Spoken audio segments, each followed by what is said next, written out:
খেতে না পেরে ভারতীয়দের মাথার তার তুর পুরো ছিঁড়ে গিয়েছে, বুঝলেন তো? বলছি এ সালারা, এ চোররা, তোদের কি ইলিশ মাছ ছাড়া আর কিছু যায় না পেটের মধ্যে নাকি বলতো?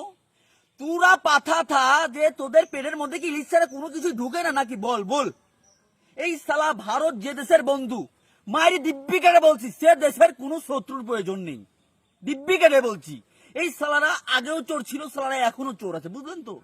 এই সালারা, এই সালারা, আমরা তোদের ভারতকে দিলাম একটা কন্যা, তোরা ছেঁড়া ভরে দিয়ে দিলে বন্যা। এটা কি মানা যায় দিব্যি বলতো? বল।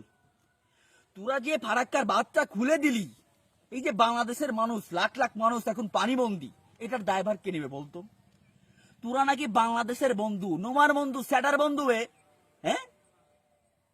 তোরা এখন বলতে পারিস, বুঝলেন তো দাদা, বিশ্বাস করুন আমরা বাঁধ খুলতে চাইনি, ভারী বৃষ্টিপাতের কারণে ত্রিপুরা তো পুরো জলের মধ্যে ডুবে গিয়েছিল। আমরা কি করতাম? এ সালা, অ্যাটলিস্ট সারার আগে তো আমাদের বাংলাদেশে একটা সতর্ক দিতে পারতি। ওই অঞ্চলের মানুষ, কুমিল্লা, নোয়াখালী, ফেনী, এইসব এলাকার মানুষ অন্তত একটা সেফ জোনে যেতে পারতো। এরা সালা একটা মেসেজ তোরা দিতে পারতি না? একটা মেসেজটা ড্রপ করতে পারতিস সালা।